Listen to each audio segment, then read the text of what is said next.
XD versus red Hawks কারা হবে এই ম্যাচের বুয়া গেইনার। যদি এই ম্যাচটাতে রেড হকস বুয়া নিয়ে নেয় চ্যাম্পিয়ন রাশের অনেক কাছাকাছি চলে যাবে তারা।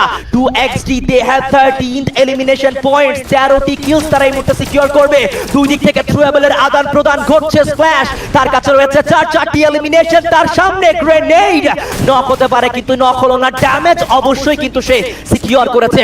ব্লেড আক্রমণ করে যাচ্ছে, এই মুহূর্তে কিন্তু ক্লোজে যাওয়ার ট্রাই করবে। ব্লেডের কাছে রয়েছে একটি এলিমিনেশন, আভান তার কাছে কিন্তু এই মুহূর্তে প্রেসার। নেজা taken down. এই মুহূর্তে team 2xd they are on advantage. একদমই লাস্ট মোমেন্টে ফাইটে চলে এসেছে। ট্র্যাকটি ড্যামেজ হয়ে রয়েছে রাইট নাও। কুটুসে এন্ট্রি হবে, তবে blade on top, blade on top right now. Blade and a shot. Oh my Blade the monster. It's a finish. Team Red Hawks. Blade on top. Remember, Bangladesh esports arena সেরা Russia যাকে বলা